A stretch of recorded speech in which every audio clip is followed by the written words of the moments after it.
Assalamualaikum warahmatullahi wabarakatuh. Perkenalkan, nama saya Nandang Supriyatna.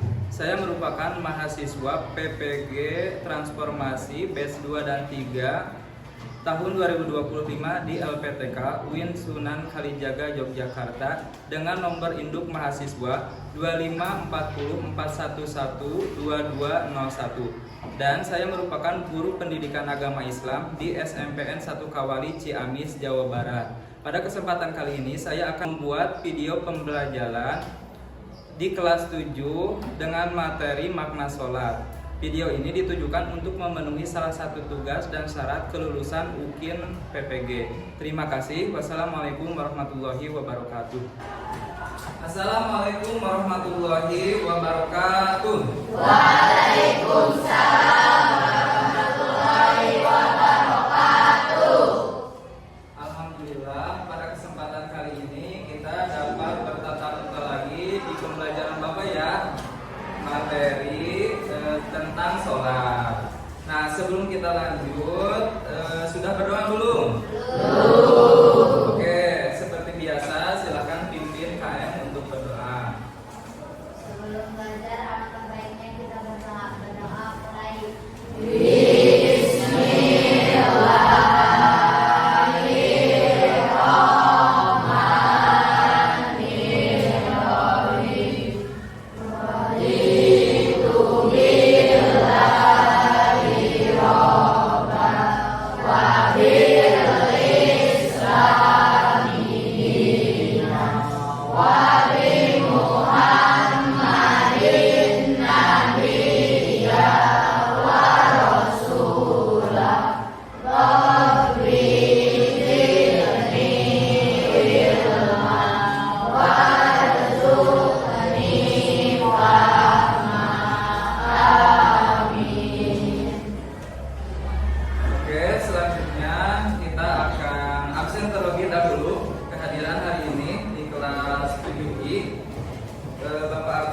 Seperti biasa dengan menyebutkan hadir dan acungkan tangan ya.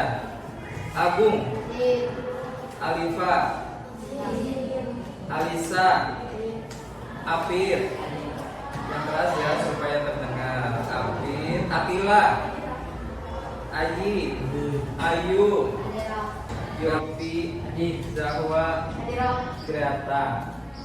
Oke, berarti 2 orang ya yang tidak hadir.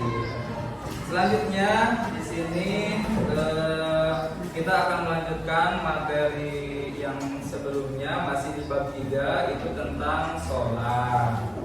Nah, sebelum masuk ke materi, jadi penting bagi kita untuk selalu menanamkan pada diri kita untuk selalu semangat dalam belajar. Karena belajar itu bukan hanya tugas atau kewajiban orang tua saja, orang dewasa seperti Bapak, tapi siapapun harus selalu semangat dalam belajar. Apalagi kalian di masa-masa usia dini, semangat terus dalam pembelajaran, semangat terus dalam menggapai semua cita-cita yang kita harapkan. Nah, oke, selanjutnya di sini ada tentang makna sholat ya. Nah, di makna sholat ini ada tujuan pembelajaran yang ingin kita capai. Nah, bisa dilihat kalian harus bisa menjelaskan pengertian sholat. Ya, kalian harus dapat menjelaskan ketentuan pelaksanaan sholat. Kemudian kalian harus bisa menjelaskan tata cara pelaksanaan sholat, dan kalian harus bisa mencegah perbuatan keji dan munkar. Nah, untuk pengantar di materi makna sholat ini, masih ingatkan 3 poin besar kita dalam sholat. Yang pertama, sholat itu awaluma yuhatsabu yaumal qiyamah. Jadi sholat itu hal yang paling pertama yang akan ditanya di hari akhir. Di hari kiamat nanti yang paling pertama ditanya itu tentang sholat. Yang kedua, as-sholatu imaduddin. Sholat itu adalah tiangnya agama. Yang selanjutnya, yang ketiga, al-idza sholahat sholatuhu sholahat sa'iru amalihi. Jika sholat kita benar, maka benar pula insya Allah diterima semua amal ibadah kita. Terus ada beberapa pertanyaan penting bagi kita yang harus kita jawab pada kesempatan kali ini. Apa itu sholat? Gitu ya. Terus mengapa sholat penting dilaksanakan? Kemudian dampak sholat untuk kehidupan seperti apa? Bagaimana sholat dapat mencegah perbuatan keji dan mungkar? Oke, kita lanjut ke materi. Nah, pertanyaan tadi kita jawab bersama-sama di materi yang akan Bapak sampaikan. Sholat itu adalah rukun Islam yang ke berapa? Dua. Yang pertama apa? Nah, yang kedua adalah sholat. Apa itu sholat? Secara bahasa apa? Sholat itu artinya adalah doa. Secara istilahnya, sholat adalah bentuk ibadah kita kepada Allah Subhanahu wa Ta'ala dengan ucapan dan perbuatan tertentu, rangkaiannya spesial, gitu ya. Dan tuntunan yang diajarkan oleh Nabi. Nah, dimulai dari takbiratul ihram dan diakhiri dengan salam. Untuk menguatkan kita bahwa sholat itu wajib, di antara ayat-ayat tentang kewajiban sholat, di sini Bapak tampilkan satu surat saja dulu, yaitu Quran surat Al-Ankabut ayat 45. Yuk kita bacakan bersama-sama Quran surat Al-Ankabut ayat 45, diawali dengan ta'awud dulu ya. Ta'awud dan diakhiri dengan Shadaqallahul Adzim. Oke, siap? Oke, 1, 2, 3.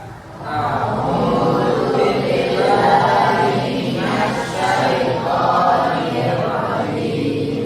Bismillahirrahmanirrahim.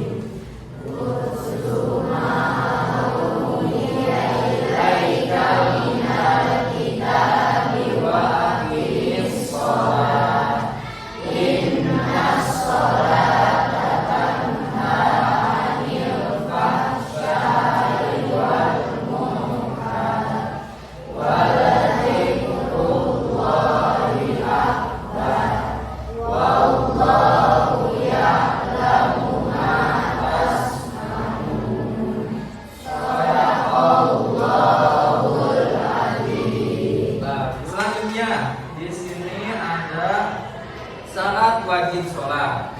Selanjutnya di sini ada syarat sah sholat. Oke, itu dulu materi kita sekarang karena kita akan berdiskusi. Tapi sebelumnya, coba ada yang mau bertanya tidak dari materi yang Bapak sampaikan? Yuk silakan acungkan tangan. Yuk silakan. Siapa lagi? Hah? Tidak ada. Coba ini dulu. Silakan. Berdiri ya supaya dilihat oleh semuanya. Silakan berdiri dan sebutkan nama. Assalamualaikum warahmatullahi wabarakatuh. Nama saya Regina dengan bertanya terkait apa yang tadi Bapak jelaskan di syarat sholat dan rukun sholat. Kan keduanya harus terpenuhi ya Pak. Ya. Terus saya tanyakan apa perbedaan syarat dengan rukun sholat Pak? Terima kasih. Oke, bagus pertanyaan dari siapa namanya? Regina. Siapa lagi tadi yang ingin bertanya? Acungkan yang tinggi. Oh iya benar. Silakan berdiri. Assalamualaikum warahmatullahi wabarakatuh. Waalaikumsalam. Lalu ingin bertanya juga tentang sunnah sholat. Kan tadi ada sunnah Ahad dan Hadiyat. Nah, bedanya sunnah Ahad dan Hadiyat itu apa ya Pak? Oke, Bapak jawab singkat. Perbedaan syarat dan rukun. Nah, kalau syarat itu sesuatu yang harus terpenuhi, harus dilaksanakan sebelum pelaksanaan ibadah tersebut. Rukun itu tata cara pelaksanaan ibadah yang kita lakukan, dimulai dari niat tadi sampai salam. Paham semuanya? Oke, supaya tidak mengantuk, kita ice breaking dulu, ya. Oke, silakan berdiri dulu semuanya. Nah, Bapak sudah siapkan di sini. Masih hijau kita lihat. Bangun pagi lihat mentari, waktunya sujud pada ilahi,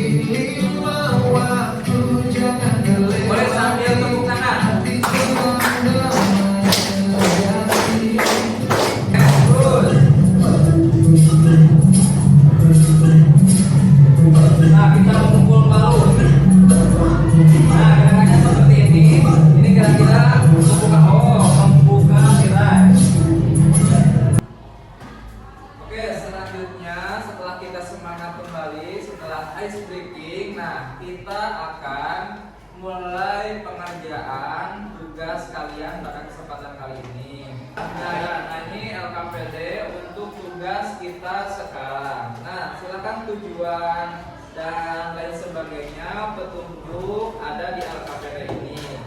Jadi perhatikan dulu sekarang video yang akan Bapak tampilkan. Di sini ada beberapa video. Kita simak dulu videonya. Dosa bercanda saat sholat. Allahu Akbar, Allahu Akbar. Udah azan, sholat dulu yuk. Oke, itu video pertama. Jadi kalian sudah bisa menyimpulkan ya permasalahan apa yang ada di video pertama. Ada dua orang remaja, anak-anak seumuran kita yang bercanda bermain ketika sholat. Anjing sedang malas. Apalagi itu saat sujud kita harus mengangkat kedua lengan dan menempelkan telapak tangan ke lantai. Jangan menghamparkan kedua lengan ke lantai seperti anjing yang sedang bermalas-malasan. Oke, selanjutnya karena Bapak sebelumnya sudah buat kelompok, jadi untuk itu silahkan kita berdiskusi kelompok dan duduknya silahkan diatur. Meja kedua kita gabungkan dengan meja pertama dan yang lainnya silakan mengikuti posisi diskusi. Oke, silakan. Ya, nanti jika ada pertanyaan tentang cara pengerjaannya silakan tanyakan ke Bapak. Oke, silakan dimulai dari sekarang untuk pengerjaan LKPD-nya ya, dari dua video yang telah kita tadi saksikan. Jadi video pertama masih ingat ada dua orang pemuda yang sholatnya ternyata bercanda. Nah itu permasalahan yang bisa kita ambil dari video tersebut. Silakan menurut perspektif kalian kelompok masing-masing. Silakan diisi dan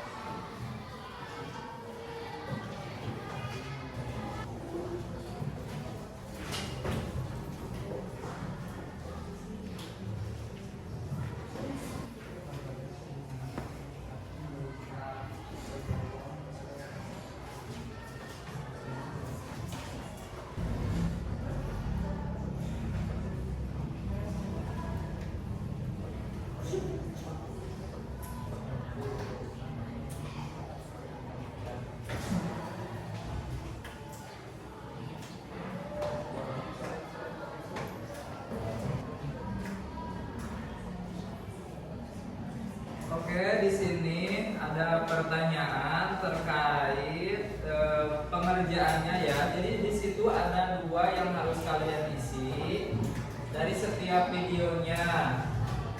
Contoh dari video pertama tadi ya, yang pemuda tadi itu silahkan kalian buat analisis masalah. Oh ternyata sholat dari kedua anak ini tidak benar nih karena tadi yang Bapak Kanandang jelaskan tapi sesuai syarat dan hukumnya gitu ya, tapi dia malah bercanda atau tidak serius dalam sholatnya. Nah, pikirkan baik-baik, diskusikan dengan kelompok kalian dan Bapak lihat di sini sudah ada beberapa jawaban bagus. Kemudian yang kedua silahkan tuliskan solusinya. Nah, tadi kan kalian lihat contoh di video pertama permasalahannya sudah kalian tulis tuh, ada yang sudah mulai mau beres. Nah, silahkan solusinya seharusnya sholat itu seperti apa dari permasalahan yang pertama. Untuk itu, karena sudah ada kelompok yang siap, nah sekarang waktunya kita presentasi kelompok. Untuk itu, silahkan kelompok satu untuk mempresentasikan hasil diskusinya. Assalamualaikum warahmatullahi wabarakatuh.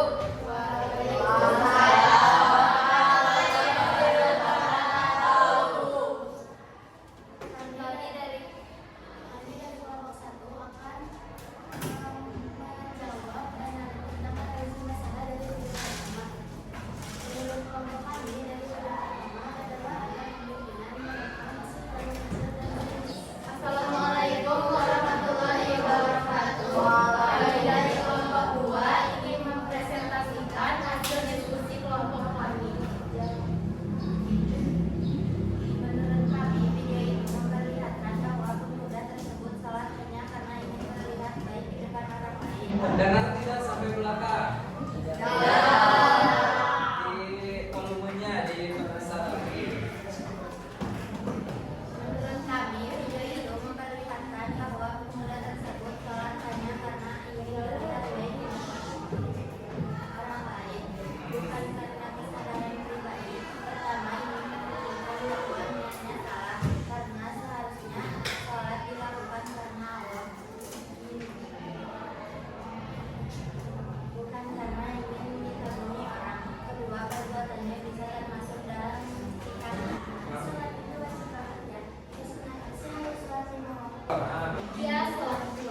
dengan pemahaman bahwa ibadah itu untuk Allah. Kenapa kita harus mandi dulu sebelum sholat? Sholat itu ibadah yang suci, jadi kita harus beribadah juga. Tentunya dengan Oke, terima kasih tepuk tangan untuk kelompok. Nah, oke. Dari beberapa pertanyaan tadi berarti dapat Bapak simpulkan ya untuk pertanyaan-pertanyaan dari kalian. Dari tata cara sholat yang diterima itu seperti apa, karena tayangan tadi ternyata jauh dari kesempurnaan sholat. Nah, kita introspeksi diri sendiri, apakah sholat kita masih banyak bermain, atau sholat kita tidak khusyuk, atau bahkan sholat kita di video kedua ingin dilihat oleh orang lain. Nah, jadi silahkan tanyakan kepada diri kalian masing-masing. Jadi Bapak lanjutkan ke soal berikutnya, silakan 30 detik ya.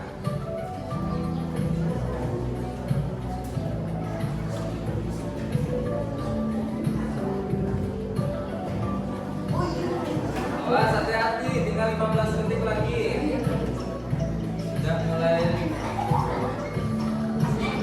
Ayo, sudah ada yang menjawab? Segera disubmit. 3, 2, 1. Waktu habis. Nah. Baru sekarang masih ada yang belum jawab ya. Yang salah 3 orang. Mana yang salah tuh, lihat. Disimak dulu, dilihat jawabannya. Awas, kita sekarang di penghujung dan penutup pembelajaran kita hari ini. Dan setelah kita melihat hasil evaluasi ya, ayo coba didengarkan dulu sebentar lagi ya. Jadi banyak yang ada yang masih keliru, ada yang masih tertukar, tapi selebihnya kalian berarti tadi dari beberapa orang sudah paham. Nah, sebagai penutup dari pembelajaran kita hari ini, bisa disimpulkan sholat itu penting untuk kita laksanakan sekali lagi, karena untuk mencapai kebahagiaan di dunia dan di akhirat, kunci utamanya yaitu tentang sholat, ya. Jadi percuma saja kita hidup di dunia ini jika tidak sholat. Diisi lagi ya untuk absensi sholat berjamaahnya itu sebagai refleksi bagi kalian masing-masing sejauh mana kalian melaksanakan sholat di sekolah ataupun di luar sekolah, misal di rumah atau dimanapun. Untuk pertemuan yang akan datang ya bahasa masih tentang sholat, dan nanti kita akan sajikan juga pengantar tentang materi zikir, karena di bab ketiga ini materi tentang sholat dan zikir. Mudah-mudahan ilmu kita pada kesempatan kali ini bermanfaat. Amin ya rabbal alamin. Kita tutup dengan bacaan hamdalah bersama-sama.